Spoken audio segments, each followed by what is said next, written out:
8 का पढ़ाएंगे, ठीक है। तो क्लास 8 का जो मैथ्स है वो पूरा यहाँ पे कवर करा जाएगा सीबीएसई का। सेकेंड थिंग कि यहाँ पे अगर आपको कोई डाउट है तो आप कमेंट बॉक्स में लिख सकते हो, तो मैं कोशिश करूंगी कि वो डाउट मैं सॉल्व कर पाऊँ, ठीक है। तो हम हमारा फर्स्ट चैप्टर ले रहे हैं, हम ज्योमेट्री से स्टार्ट कर रहे हैं as it is my favourite, okay. तो अंडरस्टैंडिंग क्वाड्रिलैटरल ये हमारा पहला चैप्टर होगा। तो सबसे पहले हम क्वाड्रिलैटरल्स की जो प्रॉपर्टीज होती है वो पढ़ लेते हैं। अब आप कहोगे कि भाई ये तो एग्जाम्पल पढ़ने हैं, आप डायरेक्ट अगर एग्जाम्पल पे जाओगे, मैं पढ़ा सकती हूँ डायरेक्ट एग्जाम्पल भी, बट अगर आप डायरेक्टली एग्जाम्पल्स पढ़ोगे आपको कॉन्सेप्ट नहीं पता होगा, अगर आपको क्वाड्रिलैटरल्स की प्रॉपर्टीज नहीं आती है तो आई एम श्योर कि आपको वो जो प्रॉब्लम्स होंगे वो आप सिर्फ रटोगे, आप उनको समझोगे नहीं। तो कोई भी चीज मैथ्स में आपको समझनी है अच्छे से, और बाद में जाके उस प्रकार के अगर आपको 100 प्रकार की प्रॉब्लम आ जाए उसी एक कॉन्सेप्ट से रिलेटेड तो आप उसको कर पाओगे, ठीक है। तो मेन ये है मैथ्स में कि आप कॉन्सेप्ट समझो। तो सबसे पहले हम वन बाय वन जो पैरेललोग्राम्स होते हैं उनको समझते हैं कि है भाई पैरेललोग्राम की प्रॉपर्टी क्या है। तो सबसे पहला होता है पैरेललोग्राम, क्या होता है बोलो पहले, आप मुझे कमेंट में बताओगे। आप अभी 8th स्टैंडर्ड में इसकी तो बेसिक नॉलेज होगी आपको, ऐसे इसमें बीच में आई गई तो मैं बता दूंगी, लेकिन अभी स्टार्ट कर रहा है तो मुझे पहले बताओ कि भाई पैरेललोग्राम क्या होता है, आप कमेंट्स में बताओगे, ठीक है। तो सबसे पहले देखते हैं कि क्वाड्रिलैटरल जो चार साइड जिसको होती है, चार साइड से जो पॉलीगॉन बनता है तो उसको हम क्वाड्रिलैटरल कहते हैं। अब सबसे पहला है हमारे पास में ट्रापेजियम। सबसे पहला कौन है? ट्रापेजियम। तो ट्रापेजियम की क्या क्या प्रॉपर्टीज होती है कि quadrilateral with one pair of opposite side is parallel, जिसकी एक ही साइड जो है वो पैरेलल है। देखो एक साइड पैरेलल, ये वाली और ये साइड जो है वो पैरेलल होगी ऊपर नीचे वाली, और ये वाली ऊपर नीचे ही होगी, ऐसा नहीं है, आप इसको ऐसा भी रख सकते हो। तो यहाँ पे और जो साइड यहाँ पे दी गई है ये वाली जो साइड्स है वो अनइक्वल होंगी, वो इक्वल नहीं होंगी, कुछ कुछ केसेस में इक्वल भी हो सकती है, तो उसको हम आइसोसेलेस कहेंगे, ठीक है। तो यहाँ से the quadrilateral with one pair of opposite side in parallel, okay, is called as the trapezium, ठीक है। अब यहाँ पे दूसरी प्रॉपर्टी है either of the parallel side can be taken as the base of the trapezium. अब यहाँ पे इसमें से जो पैरेलल साइड है ना, अब इस पैरेलल साइड में से आप कोई भी एक साइड को क्या ले सकते हो? बेस साइड ले सकते हो। क्या साइड ले सकते हो? बेस वाली साइड। अब यहाँ पे या तो आप नीचे कंसीडर करो इसको, ये वाला बेस होगा, या फिर आप ऊपर कंसीडर करो, ये वाला बेस होगा। अब यहाँ पे बेस क्यों कंसीडर करना है? अब आप बोलोगे मैम बेस तो नीचे ही होता है, बेस नीचे होगा ही ऐसा नहीं है। पैरेलल अगर साइड है तो नीचे भी हो सकता है, ऊपर भी ऊपर वाली साइड का भी बेस हम कंसीडर कर सकते हैं। अब यहाँ पे अगर ये तीसरा वाला बहुत इंपॉर्टेंट है कि non parallel sides are equal, the trapezium is called as the isosceles trapezium. अगर ये दो नॉन पैरेलल जो साइड्स होती है ये अगर इक्वल होंगी तो यहाँ पे इसको हम आइसोसेलेस ट्रापेजियम कहेंगे। क्या कहेंगे? Isosceles trapezium. अब जो आइसोसेलेस ट्रापेजियम होता है उसकी ये नॉन पैरेलल साइड इक्वल हो जाएंगी, तो ये जो बेस होता है इसके बेस एंगल्स क्या हो जाते हैं? इक्वल। अब कोई भी बेस एंगल पकड़, यहाँ पे ये बेस पकड़ा आपने तो यहाँ पे ये बेस एंगल्स क्या हो जाएंगे? इक्वल हो जाएंगे। तो आपको अगर आइसोसेलेस ट्रापेजियम का कोई एक एंगल दिया है, ओके, ये वाला एंगल दिया है बेस एंगल और आपको इसको फाइंड करना है, तो आप डायरेक्टली लिख सकते हो कि base angles of isosceles trapezium are equal, तो आप उसको इक्वल करके ये वाला बता सकते हो, दूसरा वाला एंगल, समझे हो? ठीक है। यहाँ पे नेक्स्ट होता है, अच्छा ये तो यही है यार, मैंने पहले से बता दिया यार कि भाई base angles of isosceles trapezium are equal, okay. तो बेस एंगल्स ऑफ आइसोसेलेस, अब ये आइसोसेलेस कब होगा? जब इसकी नॉन पैरेलल साइड्स क्या होंगी? इक्वल होंगी, समझे? ठीक है। तो अभी नेक्स्ट देखिए, नेक्स्ट वन। अब यहाँ पे हम पैरेललोग्राम, नेक्स्ट क्वाड्रिलैटरल कौन है? पैरेललोग्राम। अब यहाँ पे देखो कि जो पैरेललोग्राम है उसकी क्या प्रॉपर्टीज है। अब quadrilateral with a pair of opposite sides are parallel. अब जिसकी अपोजिट साइड्स मतलब ये साइड और ये साइड पैरेलल है, और ये साइड और ये साइड एक दूसरे को पैरेलल है, तो वो पैरेललोग्राम कहेगा। पैरेलल पैरेललोग्राम मतलब जिसकी अपोजिट साइड पैरेलल है वो पैरेललोग्राम है। सिंपल सी बात है, उसके नाम में ही उसकी डेफिनेशन है कि भाई वो क्या कहता है कि भाई मेरी जो अपोजिट साइड्स है वो पैरेलल है, इसीलिए मैं पैरेललोग्राम हूँ। समझो इसको, कितना प्यारा है पैरेललोग्राम, ठीक है। अब यहाँ पे देखो दूसरा कहता है the opposite sides are equal. इसके अपोजिट साइड्स जो होते हैं वो हमेशा इक्वल होते हैं, मतलब कि अगर हम इसको नाम दें ए बी सी डी, तो यहाँ पे A B is equal to D C हो जाएगा और AD is equal to BC हो जाएगा। समझे हो? ठीक है। और यहाँ पे the opposite angles are equal, मतलब कि angle A is equal to angle C होगा, angle B is equal to angle B होगा। समझे? और यहाँ पे the diagonals bisect each other. अब डायगोनल्स अगर हम यहाँ पे ड्रॉ करें, अब डायगोनल क्या होता है, अगर हम नॉन कॉन्जिक्यूटिव वर्टेक्स को जोड़ते हैं, नॉन कॉन्जिक्यूटिव मतलब कॉन्जिक्यूटिव मतलब एक के बाद एक आने वाला, नॉन कॉन्जिक्यूटिव मतलब कि एक के बाद में एक स्किप कर दे उसके बाद में जो आता है, ओके, या फिर जो लगातार नहीं आता, तो नॉन कॉन्जिक्यूटिव वर्टेक्स। तो नॉन, आपने ये पहले कॉन्सेप्ट हो चुका है आपका, तो ये आपको समझना चाहिए, आप क्लास 8 में हो, ठीक है। तो यहाँ पे नॉन कॉन्जिक्यूटिव वर्टेक्स को अगर हम ज्वाइन कर लेते हैं तो ये इस पैरेललोग्राम को दो इक्वल हाफ में काट देता है। तो यहाँ पे ये जो है ये इसका AC हुआ डायगोनल, और ये दूसरा डायगोनल ड्रॉ कर रहे हैं D से लेके D तक के। तो यहाँ पे जो पॉइंट ऑफ इंटरसेक्शन बन रहा है, ये यहाँ पे कह रहा है कि diagonal bisect each other. Bisect का मतलब क्या होता है, बाइसेक्टर क्या होती है कि जो किसी अगर लाइन की बाइसेक्टर है तो उस लाइन को तो इक्वल में डिवाइड करेगी। अगर लाइन सेगमेंट की है तो लाइन सेगमेंट 4 सेंटीमीटर की है तो बाइसेक्टर उसमें से 2 और 2 ऐसे 2 टुकड़े करेगी, मतलब इक्वली जो डिवाइड करता है। एंगल बाइसेक्टर है तो क्या करेगा, अगर 40 का एंगल है तो उसको 20-20 में डिवाइड करेगा। बाइसेक्टर मतलब कि उसको 2 भाग में डिवाइड कर रहा है, वो भी इक्वली। तो यहाँ पे बाइसेक्ट करता है मतलब कि यहाँ पे अगर हम ये पॉइंट ऑफ इंटरसेक्शन O लेते हैं तो ये DB जो है वो AC को इक्वल में काट रहा है, ओके।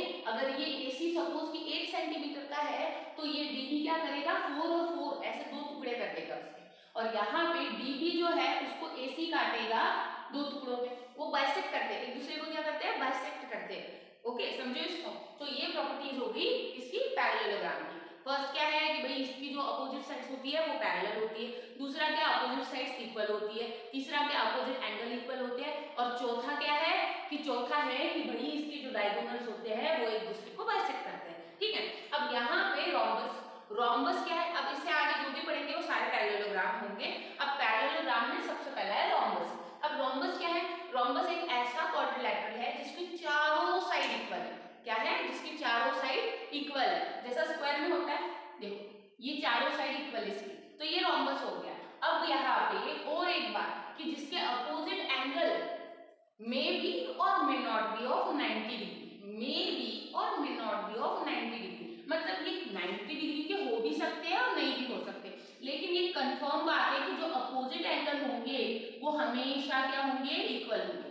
जो एक दूसरे के अपोजिट एंगल होंगे वो हमेशा इक्वल होंगे, ठीक है। उसके बाद में कहता है कि diagonals bisect each other at right angle. अब यहाँ पे इसके जो डायगोनल्स होंगे, डायगोनल बाइसेक्ट करते हैं एक दूसरे को, और उसमें एक क्लॉज है कि भाई वो 90 डिग्री पे बाइसेक्ट करते हैं। सपोज कि यहाँ पे पैरेललोग्राम में कितनी डिग्री पे करेंगे ये कंफर्म नहीं है, यहाँ पे 40 डिग्री पे कर सकते हैं, 60 डिग्री पे कर सकते हैं, लेकिन जो रोम्बस है, रोम्बस में क्या कहता है कि भाई यहाँ पे 90 डिग्री पे एग्जैक्ट राइट एंगल पे क्या होंगे, वो बाइसेक्ट होंगे।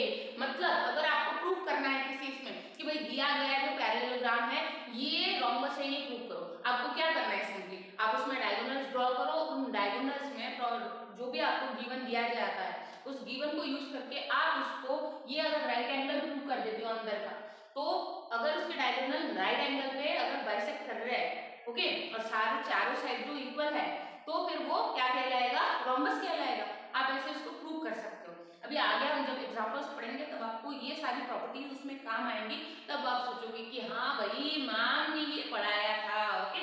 तो आपको ये पूरा ध्यान में रखना है, अगर ये ध्यान में नहीं होगा तो आप एग्जांपल्स नहीं कर पाओगे, समझे, ठीक है। यहाँ पे देखो कि when a pair of adjacent sides of a parallelogram are equal it becomes a rhombus. मतलब कि यहाँ पे अगर एडजेसेंट साइड अगर क्या हो, एडजेसेंट साइड क्या हो, एडजेसेंट साइड अगर इक्वल हो, अब ये और ये इक्वल होगी तो इसके अपोज में ये है और इसके अपोज में ये है, तो ये अपने आप चारों साइड क्या कर देगा, इक्वल कर देगा। और इसीलिए पैरेललोग्राम में अगर कहता है कि भाई एडजेसेंट साइड्स अगर इक्वल हो तो ये क्या हो जाएगा, रोम्बस होगा। क्यों, क्योंकि पैरेललोग्राम में ऑलरेडी अपोजिट एंगल्स इक्वल होते हैं, समझो इसको। आई होप कि आपको रोम्बस और पैरेललोग्राम अच्छे से समझ में आया होगा। ठीक है, बहुत इंपॉर्टेंट है एग्जांपल्स को समझने के लिए, थ्योरम्स को समझने के लिए। आप अच्छे से अपने दिमाग में फिट कर लिए। अगर रात में मम्मी ने पूछा अभी रोम्बस की प्रॉपर्टी बोलो क्या है, नींद में भी तुमको आनी चाहिए कि रोम्बस की प्रॉपर्टीज क्या है, समझे? ठीक है, नेक्स्ट क्वाड्रिलैटरल है काइट। अब काइट की क्या क्या प्रॉपर्टीज है, पहले तो देखो काइट उड़ी उड़ी जाए दिल की पतंग जैसे उड़ी उड़ी जाए, है ना? तो पतंग, आपने पतंग उड़ाई होगी बचपन में, तो काइट, तो वो काइट की प्रॉपर्टीज हम अभी पढ़ेंगे। अब यहाँ पे quadrilateral with two pairs of adjacent sides are equal but opposite sides are unequal. मतलब एडजेसेंट, एडजेसेंट मतलब क्या, एक वर्टेक्स से जो जॉइन है एडजेसेंट। देखो ये मेरा हाथ जो है ये वाला इससे एडजेसेंट है, यहाँ पे ये जुड़े हुए हैं, ठीक है? तो यहाँ पे ये दो साइड ये वाले वर्टेक्स से जॉइन हुई है, तो ये एडजेसेंट साइड होगी, ये और ये इक्वल होंगी, ठीक है? और यहाँ पे ये वाली साइड जो है ये वाले वर्टेक्स से ये और ये साइड जुड़ी हुई है, तो ये दोनों इक्वल होंगी, समझ में आया? ठीक है, तो यहाँ पे एडजेसेंट साइड क्या होती है, इक्वल होती है। अब दूसरी, अब दो ही पेयर है यहाँ पे, ये वाली और ये वाली, यहाँ पे आप एडजेसेंट बोलेंगे तो ये अनइक्वल हो जाएंगे, कि मतलब दो पेयर क्या होती है, इक्वल होती है, और दो पेयर क्या होती है, अनइक्वल होती है। अब यहाँ पे अपोजिट साइड्स अनइक्वल होती है, यहाँ पे अपोजिट साइड्स क्या होती है, अनइक्वल होती है। टाइप में क्या होता है, अपोजिट साइड्स अनइक्वल होती है। अब यहाँ पे देखो कि नेक्स्ट कहता है कि diagonals are perpendicular to each other. Perpendicular का मतलब क्या है, 90 डिग्री पे काट रहे हैं, वही 90 डिग्री पे 90 डिग्री का एंगल बना रहे हैं बाइसेक्टर। एक दूसरे को बाइसेक्ट नहीं करते यार, एक ही बाइसेक्ट करता है, वैसे मैं समझाऊंगी आपको।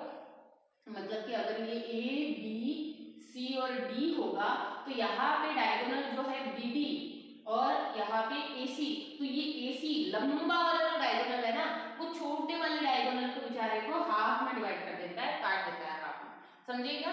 जो लंबा वाला डायगोनल है वो छोटे longer diagonal divides the shorter diagonal into two equal halves, otherwise bisect the shorter diagonal, समझे हो? ठीक है, और यहाँ पे काइट में क्या बनता है, डायगोनल्स में वो परपेंडिकुलरली एक दूसरे को बाइसेक्ट करते हैं, मतलब कि यहाँ पे 90 डिग्री का एंगल बन रहा है भैया, ठीक है? The longer diagonal bisect the shorter diagonal, अभी बताया मैंने। नेक्स्ट कहते हैं the longer diagonal divides the kite into two concurrent triangles, मतलब कि ये जो लॉन्गर डायगोनल है AC जो है, ये इसको ABC और ABC इन दो ट्रायंगल्स में क्या कर रहा है, वो कॉन्करेंट, कॉन्करेंट ट्रायंगल क्या होते हैं, जो ट्रायंगल एक दूसरे के ऊपर अगर सुपरपोज हो जाए तो फिर वो सेम ही होते हैं, मतलब कि मोटा मोटा उनके एंगल्स, उनकी लेंथ सब कुछ बराबर होगा, वो एक जैसे होंगे, जुड़वा भाई होते हैं कॉन्करेंट ट्रायंगल, ठीक है? ये मेरे दो हाथ जो है ये क्या होते हैं, सुपरपोज होते हैं, तो ये क्या है, कॉन्करेंट है। आपने लास्ट ईयर नहीं, उसके पहले क्लास 7th में कॉन्करेंसी सीखी होगी ट्रायंगल्स, ठीक है? तो ये दोनों कॉन्करेंट होते हैं। जो लॉन्गर डायगोनल डिवाइड करता है वो क्या करता है, दो ट्रायंगल्स में डिवाइड कर देता है काइट को। अब यहाँ पे कहता है नेक्स्ट कि bisect a pair of opposite angles of a kite which is not equal. अब यहाँ पे ये लॉन्गर डायगोनल काइट के ऐसे दो एंगल को बाइसेक्ट करता है, मतलब अगर उधर सपोज इधर कितने का 60 डिग्री का एंगल होगा तो ये यहाँ से बाइसेक्ट करा है इसने, तो ये इधर का 30 का इधर का 30 का होगा, ठीक है? ये बहुत ज्यादा काम आएगा आगे एग्जांपल सॉल्व करने में, समझे हो? ठीक है, तो ये प्रॉपर्टीज आपको अच्छे से याद होनी चाहिए। क्या करता है लॉन्गर डायगोनल, जो अनइक्वल एंगल्स होते हैं काइट के उनको वो इक्वली क्या करता है, डिवाइड कर देता है, मतलब कि बाइसेक्ट कर देता है, दो इक्वल पार्ट्स में डिवाइड कर देता है एक एंगल, मतलब एंगल सी को और एंगल ए को AC क्या करता है, बाइसेक्ट कर रहा है, समझो इसको? और जो बचे हुए दो एंगल्स होते हैं इनके बारे में सिर्फ वो इक्वल होते हैं, the other pair of opposite angle of a kite is equal, the other pair of, जो बची हुई दो पेयर है, जो बची दो पेयर क्या है, दो एंगल यार, दो पेयर कैसी होंगी यार मैंने ना, तो यहाँ पे जो बचे हुए दो एंगल है, जो पेयर है एंगल की, वो इक्वल होगी, वो क्या होगी, इक्वल होगी, समझे हो क्या? दो एंगल्स इक्वल होते हैं, दो एंगल जो इक्वल नहीं होते उनको लॉन्गर डायगोनल बाइसेक्ट करता है और वहां पे उनको इक्वल में दो इक्वल पार्ट्स में डिवाइड कर देता है, सिंपल सी बात है। अब मुझे लगता है कि आपको मोटा मोटा समझ गया होगा, एक ऐसा क्वाड्रिलैटरल की जिसके एडजेसेंट दो पेयर एडजेसेंट साइड्स की वो इक्वल होते हैं, जैसे कि ये एडजेसेंट साइड से तो इक्वल होगी और ये एडजेसेंट साइड से तो इक्वल होगी। अगेन उसके डायगोनल जो होते हैं, उसका शॉर्टर डायगोनल को बाइसेक्ट करता है लॉन्गर डायगोनल। अगेन वो डायगोनल्स एक दूसरे को परपेंडिकुलरली बाइसेक्ट करते हैं। परपेंडिकुलर मतलब कि 90 डिग्री का एंगल फॉर्म हो रहा है। अगेन लॉन्गर डायगोनल ये काइट को क्या करता है, दो कॉन्ग्रुएंट ट्रायंगल में डिवाइड कर देता है अगेन, और यहाँ पे जो अनइक्वल एंगल्स होते हैं उनको बाइसेक्ट करता है। ठीक है, ये आपको सारी प्रॉपर्टीज ऐसे दिमाग में फिट होनी चाहिए, जैसे कि आपको पूछा तो आपको आना चाहिए, नहीं तो एग्जांपल्स नहीं आएंगे। मैं बार बार ये चीज दोहरा रही हूँ, समझे। अब यहाँ पे रेक्टेंगल हम बचपन से पढ़ते आ रहे हैं, लेकिन इसकी प्रॉपर्टीज देखो, ऐसा नहीं कि भाई मैम ये तो हमको आता है, हमको तो इसको पढ़ने की कुछ जरूरत नहीं है, बस मैम बस हो गया, अभी तो आप एग्जांपल्स ले लो। नहीं, आपको रेक्टेंगल्स की प्रॉपर्टीज पढ़नी जरूरी है। ठीक है, अब यहाँ पे देखो रेक्टेंगल क्या कहता है कि भाई अगर क्वाड्रिलैटरल जो है उसके सारे एंगल जो है वो 90 डिग्री के होने चाहिए। अगर कोई क्वाड्रिलैटरल है तो उसके सारे एंगल कितने के होने चाहिए, 90 डिग्री के होने चाहिए, और अपोजिट साइड्स क्या होनी चाहिए, इक्वल होनी चाहिए। अपोजिट साइड्स क्या होनी चाहिए, इक्वल होनी चाहिए, और पैरेलल भी होनी चाहिए। ऑब्वियसली वो पैरेललोग्राम है तो पैरेलल ही होंगी। ठीक है, तो क्वाड्रिलैटरल लिखा all angles equal to 90 degree, the opposite sides are parallel as well as equal. ठीक है, देन कहता है कि diagonals are equal and bisect each other but not perpendicular to each other. मतलब कि यहां से निकलेगा ये, यहां से निकलेगा ये, तो ये ए बी सी डी की बात कर रहे हैं हम रेक्टेंगल। तो यहाँ पे AC भाई साहब BD को इक्वली क्या कर देंगे, डिवाइड कर देंगे, और BD क्या करेगा, AC को दो इक्वल पार्ट्स में क्या करेगा, डिवाइड कर देगा। अब यहाँ पे डायगोनल्स आर इक्वल भी कह रहा है, मतलब यहाँ पे डायगोनल्स इक्वल होंगे, बाइसेक्ट होंगे, तो यहाँ पे ये भी इक्वल हो जाएगा, ये सब इक्वल हो जाएंगे, इनकी चारों की लेंथ क्या हो जाएगी, मतलब BO equal to AO, AO equal to BO, BO equal to CO, सबकी लेंथ क्या हो जाएगी, इक्वल। क्यों, क्योंकि ये दोनों की लेंथ क्या है, इक्वल, इसकी लेंथ और इसकी लेंथ इक्वल है। अगेन ये BB क्या कर रहा है, AC को बाइसेक्ट कर रहा है बीच में से, और यहाँ पे AC क्या कर रहा है, BD को बाइसेक्ट कर रहा है, तो ऑब्वियस सी बात है ना कि BO की जितनी लेंथ होगी इतनी सारों की ये सबकी लेंथ होगी। समझो इसको। ठीक है, अब यहाँ पे देखो कि कहता है कि व्हेन वन एंगल ऑफ, यहाँ पे अच्छा ये तो रह गया कि ये डायगोनल बाइसेक्ट करके एक दूसरे को इक्वल भी होती है, लेकिन लेकिन लेकिन ये सब चीजें तो नेचर में यार परफेक्ट नहीं होती ना, कुछ इम्परफेक्ट भी चाहिए, है ना। तो ये कहता है कि मेरे पास वो वाला सीन है, क्या है मेरे पास, कि मेरे पास देखो मैंने मेरे डायगोनल्स को परपेंडिकुलरली बाइसेक्ट नहीं होने दिया। ये कहता है कि यहाँ पे इसके जो डायगोनल्स है ये परपेंडिकुलरली बाइसेक्ट नहीं होते, मतलब यहाँ पे 90 डिग्री का एंगल नहीं बन सकता। क्या नहीं बन सकता, यहाँ पे 90 डिग्री का एंगल नहीं बन सकता। समझोगे इसको कि जो रेक्टेंगल होता है उसमें चारों साइड, जो चारों साइड नहीं यार क्या मैं भी, यहाँ पे अपोजिट साइड इक्वल होती है, पैरेलल भी होती है। दूसरी बात कि यहाँ पे सारे एंगल जो होते हैं वो 90 डिग्री की होती है। तीसरी बात कि यहाँ पे जो डायगोनल्स होते हैं वो इक्वल होते हैं। चौथी बात कि वो डायगोनल जो होते हैं वो एक दूसरे को बाइसेक्ट करते हैं, और लेकिन वो एक दूसरे को परपेंडिकुलरली बाइसेक्ट नहीं करते, मतलब कि जहाँ पे बाइसेक्ट होंगे वहां पे 90 डिग्री का एंगल नहीं बन सकता। सिंपल सी बात है। ठीक है, बाद में कहता है one angle of parallelogram becomes 90 degree it becomes a rectangle. जब अब ये हो गया कि गंगाधर ही शक्तिमान है, कि भाई देखो अगर एक एंगल 90 डिग्री का हो गया तो सारे के सारे एंगल 90 डिग्री के हो जाएंगे। कैसे, देखो यहाँ पे 90 डिग्री तो इसका अपोजिट वाला भी 90 डिग्री, अब ये दोनों की सम कितनी होगी, 180। अब यहाँ पे जो क्वाड्रिलैटरल्स होते हैं उनकी पूरे एंगल्स की सम होती है 360। अब 360 होती है तो बचे वाले दो है उनकी 180 आनी चाहिए, क्योंकि इन दोनों की 180 है। अब इन दोनों की 180 आएगी, अब ये दोनों तो इक्वल है भाई साहब। अब इक्वल है मतलब कि यहाँ पे इनको डिवाइड कर दो 2 से, दो एंगल से। अब यहाँ पे डिवाइड कर दिए तो ये भी 90 का, ये भी 90 का, इसका मतलब एक एंगल अगर 90 का हुआ तो सारे के सारे एंगल 90 डिग्री के हो जाएंगे। समझे होगे इसको, इतना भोला भाला सा है हमारा रेक्टेंगल। ओके, अभी नेक्स्ट है स्क्वायर।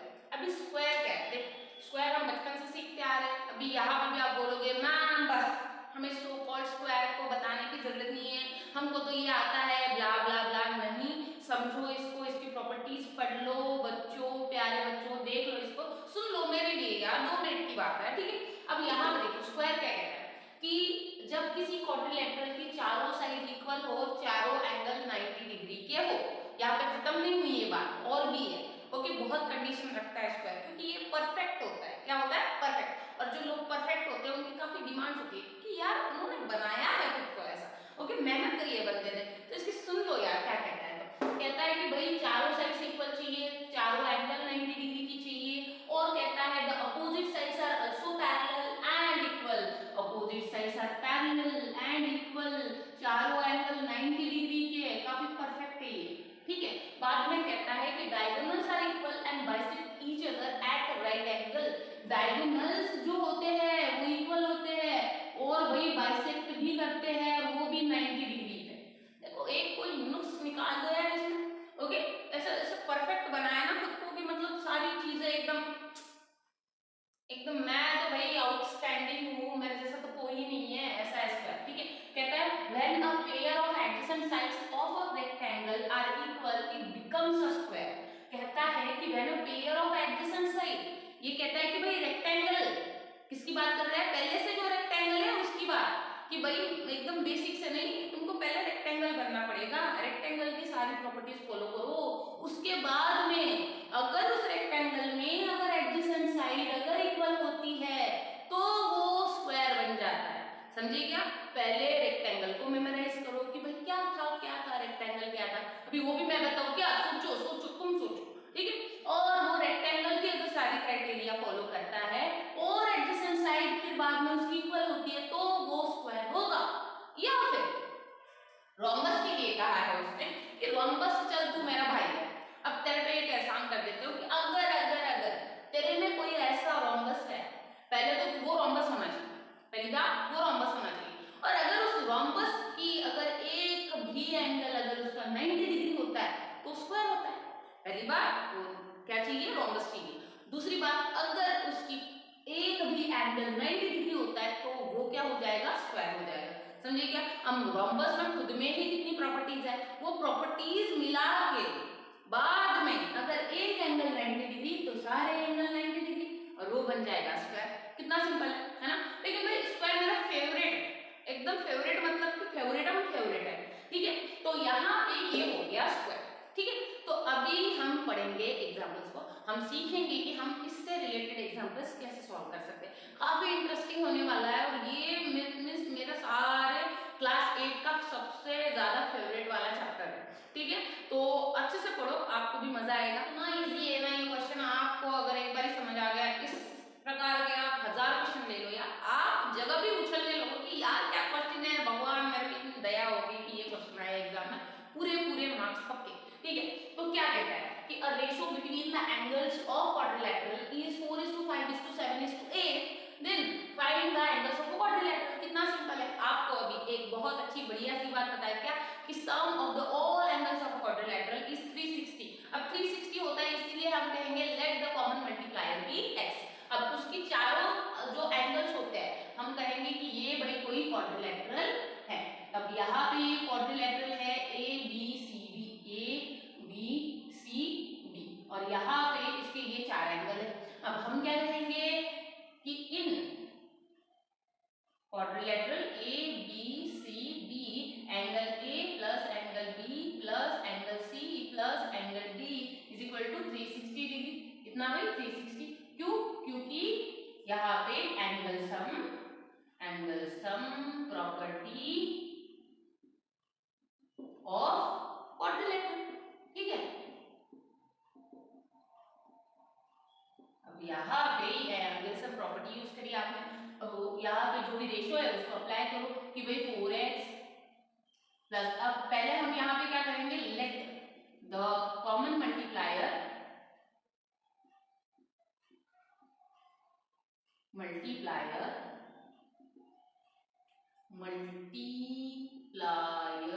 dx, हम कहेंगे let the common multiplier be x। तो यहाँ पे हो जाएगा 4x plus 5x plus 7x plus 8x equal to 360 degree. ठीक है, अब देखो यहाँ पे कि इन सब की सम कितनी आएगी, देखो 8 और 4 12 हो गए भाई, 12 और 7 हो गए, 12 और 7 कितने होते हैं, 17 18 19, और ये 5 मिला दो 24 हो जाएंगे, 24x which is equal to 36, सभी एट 36 में 360 डिग्री। अब यहाँ पे x इक्वल टू 360 डिग्री हो जाएगा, बोलो मुझको।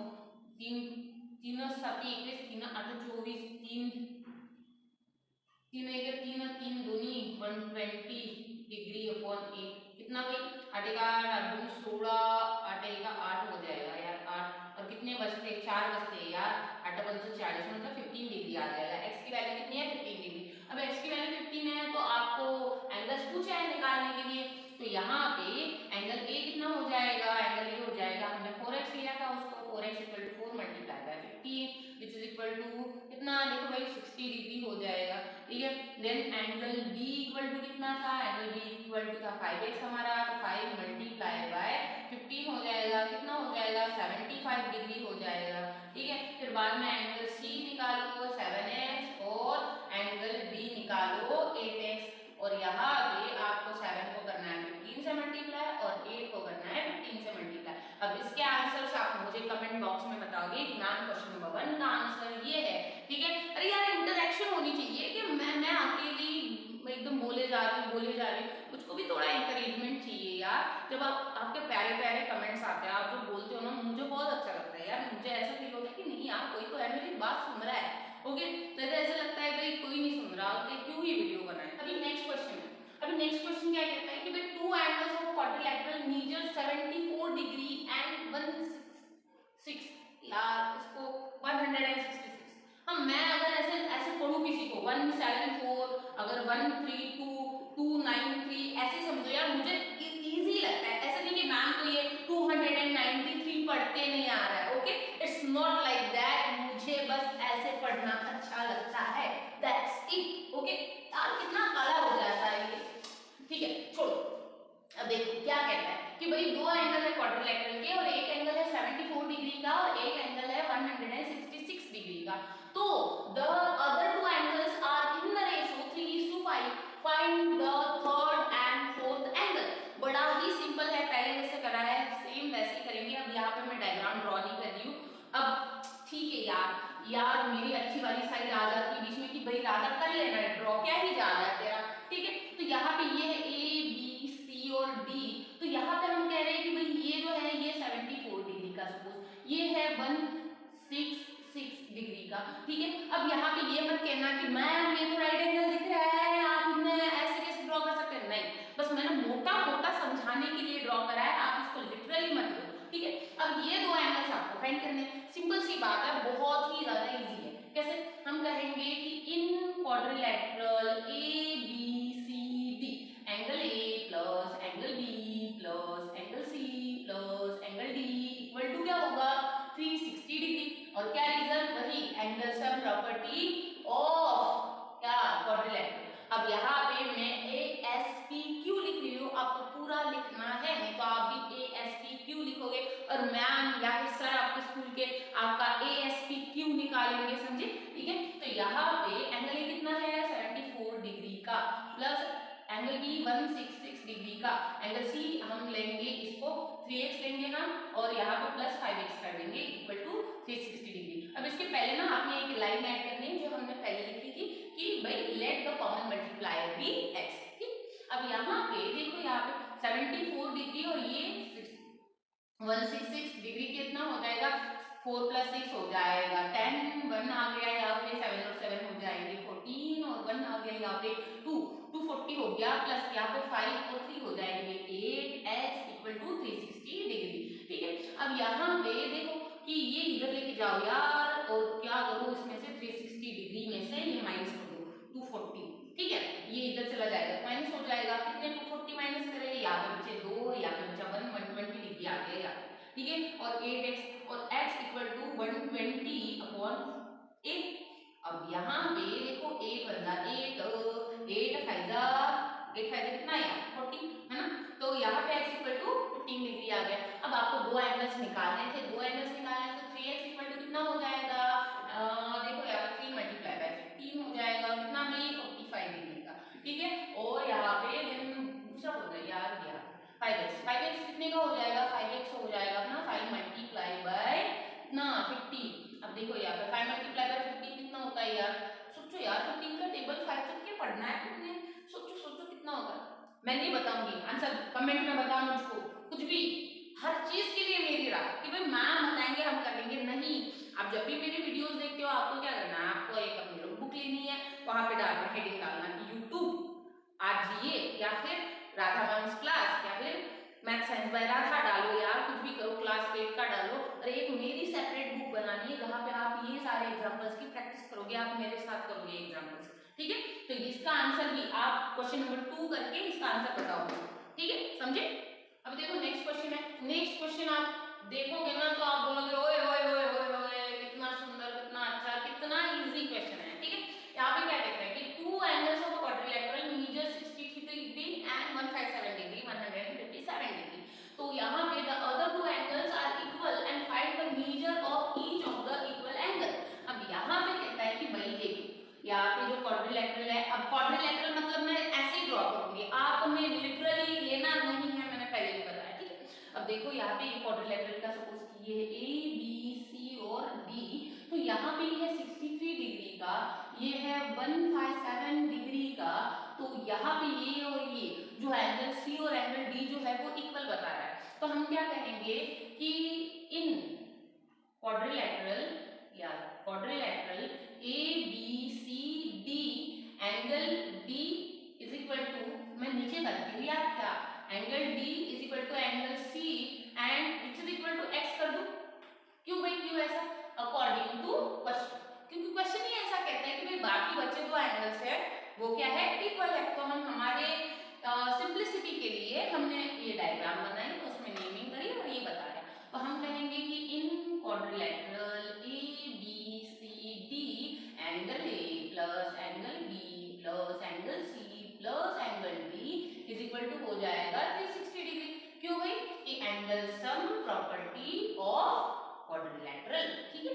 अब यहाँ पे देखो एंगल ए कितने का है 63 डिग्री का, प्लस इसको इक्वेशन नंबर 1 देना, 82 जो लिखा है ना इसको इक्वेशन नंबर 1 देना। अब यहाँ पे 63 डिग्री का एंगल 1 है, सॉरी एंगल ए है, एंगल बी कितने का है 157 डिग्री का है, एंगल सी कितने का है, एंगल सी है x और एंगल डी भी क्या है x है, which is equal to 360 degree. अब इन दोनों की सम करिए कितनी होती है 3 + 7 0 मतलब कि 10, ओके। यहाँ पे बनाया 6 और 6 होता है 12, बनाया यहाँ पे 220 डिग्री, अब प्लस 2x हो जाएगा इक्वल टू 360 डिग्री हो जाएगा, तो यहाँ पे 2x equal to 360 degree minus 220 degree which is equal to, यहाँ पे 6 से गए 2 बचे 4, यहाँ पे 0 की जगह 0, 3 से गए 2 तो यहाँ पे 1, तो यहाँ पे 2x इक्वल टू 140 डिग्री आ गया, तो x इक्वल टू कितना 140/2, तो यहाँ पे ये हो गया 70 डिग्री, कितने का हो गया x 70 डिग्री का। तो यहाँ पे देखो कि एंगल डी और एंगल सी कितने का है 70 डिग्री के दोनों हो जाएंगे, therefore angle D is equal to 70 degree and angle C is equal to 70 degree, समझोगे इसको, ठीक है। आई होप कि आपको समझ में आ रहा होगा, अगर समझ में आ रहा है तो मुझे कमेंट्स में यस बोल के हाँ मैम समझ में आ रहा है बताओ यार, अपने नाम वाम बताओ, कुछ तो बताओ अपने बारे में कि ना पैरेललोग्राम ये भी अभी तक क्या हमने एंगल्स फाइंड करे, अब ये कहते हैं कुछ नया तुम्हारी जिंदगी में, कुछ चटपटा, कुछ मसालेदार होगी जो भी तुमको पसंद है, तो यहाँ पे कहते हैं कि भाई अब ना तुम लेंथ फाइंड करो, तो यहाँ पे वही अपना भी हम पैरेललोग्राम बनाएंगे अपना ए बी सी डी, हम बहुत लॉयल है ए बी सी डी से, हमें ए बी सी डी के अलावा कोई और चाहिए ही नहीं, ठीक है। तो यहाँ पे देखो ए बी सी डी, अब कहता है कि भाई ए बी जो है वो क्या है 5h - 4, और यहाँ पे सी डी जो है यहाँ पे वो है 3x + 6, और यहाँ पे ए डी जो है वो है 2y + 3, और फिर बी सी जो है वो है 3y - 5, ठीक है। ये आपके पास में मेजरमेंट दी है, तो कहता है कि भाई आप इसकी लेंथ फाइंड करो, बहुत ही इजी है फाइंड करना, कैसे देखो आपको पता है कि भाई पैरेललोग्राम में जो अपोजिट साइड्स होती है वो क्या होती है इक्वल होती है, तो सिंपली आपको क्या करना है इसको इससे इक्वल बनाना है, इसको इससे इक्वल बनाना है, x और y की वैल्यू फाइंड कर लेनी है और बस निकल गई फिर वैल्यू, सिंपल है, ठीक है। तो देखो यहाँ पे in parallelogram A B C D, A B is equal to D C बोला है उन्होंने सी डी बोला है, हम भी सी डी बोलेंगे, ठीक है। वो बोलेंगे ऐसे कैसे नाम चेंज कर दिया, जैसे मेरा नाम राधा है तो तुम धारा नहीं बोल सकते ना मुझको, ऐसे कैसे नाम चेंज करोगे यार, तो आपको सी डी लिखना पड़ेगा, उन्होंने सी डी बोला है तो। और यहाँ पे क्यों क्यों बोलोगे ऐसा, क्यों, क्योंकि opposite sides of parallelogram are equal। ठीक है, आप पैरेललोग्राम की जगह ये उसका एब्रिविएशन यूज कर सकते हो। ठीक है, अब यहाँ पे देखो ए बी क्या है भाई 5x माइनस 4 और इक्वल क्या हो जाएगा 3x प्लस 6 है ना। अब यहाँ पे 5x इधर है तो ये 3x वेरिएबल एक साइड कांस्टेंट एक साइड। अब यहाँ पे 5x ये 3 इधर आ जाएगा तो नेगेटिव हो जाएगा तो यहाँ पे माइनस में कर दो इसको और ये माइनस 4 है तो इधर जाएगा प्लस हो जाएगा 6 प्लस 4। यहाँ पे 5x माइनस 3x 2x हो जाएगा और ये हो जाएगा 10 तो x इक्वल टू क्या हो गया 10/2 विच इज इक्वल टू 5। ठीक है, अब यहाँ पे इसकी वैल्यू निकाल लो ab की। ab इक्वल टू क्या है ab इज इक्वल टू होता है कि 5x minus 4 which is equal to 5 multiply by 5 minus 4 कितना 25 minus 4 which is equal to 21। अब यहाँ पे आपको यूनिट नहीं दिया गया है सेंटीमीटर वगैरह तो आप इसके आगे यूनिट्स लिखना, ऐसे यूनिट्स लिखना। ठीक है, हमें नहीं पता है लेकिन अगर आपने ये यूनिट भी नहीं लिखा ना कुछ टीचर आपके मार्क्स काट देंगे यार। ठीक है, तो यहाँ पे दूसरा है आपके पास में कि भाई सीडी की वैल्यू निकालो। सीडी कितना है 3x प्लस 6 तो 3x क्या है x भाई x क्यों लिख रही हूँ मैं कुछ भी 3 मल्टीप्लाई बाय 5 प्लस 6। अब 5 15 प्लस 6 कितना होता है भाई ये 21 क्या 21 देखो यार अपोजिट साइड्स आर इक्वल। मैं भी क्या यार मैंने क्यों ही फाइंड करा है इसको। ठीक है भाई अपोजिट साइड्स आर इक्वल बता सकते थे डायरेक्टली इक्वल करके आगे करते हैं। हम अपनी मेहनत जाया नहीं करते इरेज नहीं करेंगे वो। ठीक है, बाद में देखो कि भाई AD is equal to AD लिखा है उन्होंने हाँ AD इक्वल टू क्या BC AD equal to BC है क्यों भाई यही रीजन देना इसके आगे। ठीक, अब AD क्या है आपके पास में 2y plus 3 is equal to BC कितना है आपके पास में 3y माइनस 5। अब देखो कि ये 2y अब इसको इधर लाओगे ना तो वो माइनस माइनस और एक स्टेप बढ़ेगी। आप 2y उधर लेके जाओ वेरिएबल के पास में और यहाँ पे 5 लेके आओ तो यहाँ पे 3 नेगेटिव 5 है इधर आएगा पॉजिटिव हो जाएगा 3y और ये इधर जाएगा तो माइनस करेगा तो 2y हो जाएगा। ठीक है, इधर भी लाया गया कोई दिक्कत नहीं है अल्टीमेटली वो नेगेटिव साइन एक दूसरे को कैंसिल कर देते हैं। इतने तो समझदार आप हो यार क्लास 8 में हो। तो यहाँ पे ये हो जाएगा 8 which is equal to 3y minus 2y कितना हो जाएगा y की वैल्यू कितनी आती है 8। ठीक है, AD की वैल्यू निकाल लो भाई AD equal to 2y plus 3 2 multiply by 8 plus 3 कितना हो जाएगा 8 16 16 plus 3 which is equal to 19। Okay, तो 19 यूनिट्स आ गया। क्या आ गया आपके पास में 19 यूनिट्स। यार यूनिट्स दो इसके आ गया यूनिट्स तो हम कहेंगे AD इज इक्वल टू क्या AD is equal to BC which is equal to 19 units. समझे क्या। ठीक है, आई होप कि आपको समझ में आ रहा होगा काफी इजी लग रहा होगा एकदम जैसे मुझे लगता है। ओके, अभी ये कहता है कि in a parallelogram ABCD okay angle ACD। अब एंगल ACD दिखा है इधर नहीं तो आपको भाई बनाना पड़ेगा एक डायगोनल बना लो यार। इसमें क्या ही दिक्कत है एक डायगोनल बना लेंगे तो ACB मिल जाएगा ACD भी मिल जाएगा यार। ठीक है, तो यहाँ पे ACD कितना है ना ये 50 डिग्री का कितना है ये 50 डिग्री का और ADC है आपके पास में कितने का है 60 डिग्री का। ठीक है, अब ये मत कहना कि मैम ये स्क्वायर दिख रहा है यहाँ पे तो आप 90 डिग्री हो सकता है। नहीं भाई नहीं कंसीडर करो यार कंसीडर करो आप मेरे लिए इतना सा कंसीडर नहीं कर सकते। ठीक है, अब यहाँ देखो जैसे कि तुम पढ़ाई नहीं करते तुम्हारे मम्मी पापा कंसीडर ही कर रहे हैं ना तुमको। तुम नहीं कर रहे पढ़ाई तो तुमको लात मार के घर से बाहर थोड़ी ना निकाल रहे हैं कर रहे हैं ना तुमको कंसीडर। आप इतना सा कंसीडर कर लो यार मेरे लिए।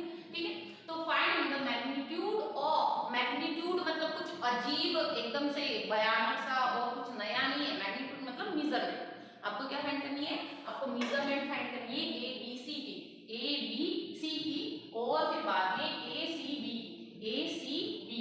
अब देखो ये वाला फाइंड करना है ये वाला फाइंड करना है सिंपल है। ये तो इसके अपोजिट है तो क्या हो जाएगा पैरेललोग्राम में अपोजिट एंगल्स आर इक्वल है ना। तो हम कहेंगे ये वाला तो ऐसे ही सॉल्व हो जाएगा यार। ऐसे क्वेश्चन है इतना इजी ऐसे मन कर रहा है कि भाई कितना ही इजी क्वेश्चन है। ACD दिया है आपको 50 और ADC दिया गया है 60 तो हम कहेंगे एंगल ABC फाइंड करना है हमने। तो in parallelogram ABCD angle ABC is equal to angle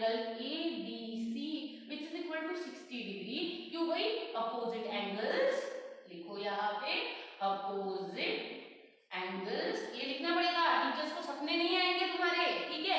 तो ये लिखना पड़ेगा तुमको, opposite angles of parallelogram are equal, ठीक है। ये नहीं लिखा तो मार्क्स कटेंगे भाई, ठीक है। अब देखो नेक्स्ट है आपका कि ये वाला फाइंड करना है तुम्हें। अब आपको पता है कि ये जो पैरेललोग्राम होता है इसके दो साइड पैरेलल होती है ना। तो हम अगर सपोज कि अब ये वाला अगर दोनों साइड ऐसी पकड़ी तो ये वाला आधा ही मिलता है यार, ये वाली खड़ी वाली साइड करके देखते हैं, ऐसा हो गया ये। हाँ ये यहाँ पे ये वाला मिल रहा है एंगल हमारा, है ना, ये वाला एंगल और ये वाला एंगल सेम हो सकता है, ठीक है। अब यहाँ पे ये वाला और ये कर देते हैं, देखो कैसे करना है। आपको पता है कि आपको पता नहीं है इसीलिए तो बता रही हूँ मैं, सॉरी हाँ, मुझे बस हैबिट है यार, आपको पता है, आपको पता है ये बात बोलने की, ठीक। देखो ये दोनों है पैरेलल, कौन, एडी और बीसी, ये होगी एडी और ये होगी बीसी, ठीक है। अब यहाँ पे ये ट्रांसवर्सल अगर कंसिडर करते हो, आपने लास्ट ईयर पढ़ा होगा या फिर उससे पहले साल पढ़ा होगा, ट्रांसवर्सल और पैरेलल है। अगर ये ट्रांसवर्सल अगर ऐसे जाती है तो फिर यहाँ पे जो एंगल बनता है और यहाँ पे जो एंगल बनता है वो अल्टरनेट इंटीरियर एंगल होते हैं। कौन से एंगल होते हैं, अल्टरनेट इंटीरियर एंगल। और अल्टरनेट इंटीरियर एंगल क्या होते हैं, इक्वल होते हैं, क्या होते हैं, इक्वल होते हैं। अब यहाँ पे देखो कि आपके पास में ये 60 भी है, अंदर 50 भी है, तो आप ये वाला एंगल इजीली फाइंड कर सकते हो। और अगर ये वाला एंगल फाइंड कर लिया तो हम इसको इक्वल बता देंगे किसके, ये एंगल ACD के, क्यों, क्योंकि भाई अल्टरनेट इंटीरियर एंगल है इसलिए, ठीक है। तो हम कहेंगे इन ट्रायंगल ADC, कौन से, ADC में एंगल DAC को फाइंड कर रहे हैं हम। तो यहाँ पे angle ADC plus angle ACD plus angle CAD करती हूँ, CAD करती हूँ इज इक्वल टू 180 डिग्री। क्यों भाई, कि ट्रायंगल के सारे एंगल्स की सम अगर करें तो 180 आती है। Angle sum property of triangle, आपने एस्पॉट नहीं लिखना है, ओके, टीचर तुम्हारे ये एस्पॉट निकालेंगे, आपने फुल फॉर्म लिखना है, angle sum property of triangle, ठीक है। तो यहाँ पे ADC कितना आपके पास में है, 60 डिग्री, ACD कितना है आपके पास में, वो है 50 डिग्री का, और ये है आपके पास में, ये है ही नहीं वैसे हम निकाल रहे हैं इसको, ठीक है। एंगल CAD, आप एंगल A नहीं लिख सकते हो सिर्फ यहाँ पे, देखो कभी भी एक आधे पॉइंट पे अगर एक से ज्यादा एंगल बनते हैं तो उसको पर्टिकुलर करना जरूरी होता है, ओके, तो उसको पर्टिकुलर नाम लिखो आप। अब यहाँ पे देखो 60 50 और ये 180 हो गया इधर, तो यहाँ पे 60 और 50 कितना हो गया यार, बोलो 60 और 50 कितना, 110, ठीक है। और यहाँ पे plus angle CAD which is equal to 180 degree. अब देखो ये इधर चला जाएगा, angle CAD is equal to हो जाएगा 180 degree minus 110 degree which is equal to कितना हो जाएगा यार, ये 0 से 0 गया, 0 8 से 1 गया 7 और 0 रहा, ठीक है। तो यहाँ पे 70 डिग्री आ गया, कितना आ गया ये 70 डिग्री, मतलब ये 70 डिग्री है। अगर ये 70 डिग्री होगा तो ये भी कितने का होगा, 70 डिग्री का। देयरफॉर हम कहेंगे angle CAD is equal to angle, कौन सा पूछा था हमें, ACB, है ना, और रीजन समझाया मैंने पहले ही आपको। तो यहाँ पे angle ACB which is equal to 70 degree, क्यों है, क्यों, क्योंकि अल्टरनेट एंगल्स ऑफ, सॉरी यार, अल्टरनेट एंगल्स ऑफ क्यों लिख रही हूं मैं, alternate interior angle, alternate interior angles, ठीक है, अल्टरनेट इंटीरियर एंगल्स, क्योंकि ये दोनों पैरेलल होते हैं और ये यहाँ पे ट्रांसवर्सल अगर कंसीडर करते हैं तो ये दोनों अल्टरनेट इंटीरियर एंगल हो जाते हैं, ठीक है। आई होप आपको ये अच्छे से समझ में आया, अच्छे से नहीं समझ में आया तो फिर से देखिए और समझिए, ठीक। तो यहाँ पे मुझे लगता है आज के लिए बहुत हो गया यार, हम लोग बोर हो जाते होंगे, है ना, मेरे से पढ़ के। अगर नहीं होते हो तो लिखो कि नहीं मैम हम बोर नहीं होते हैं, ठीक है।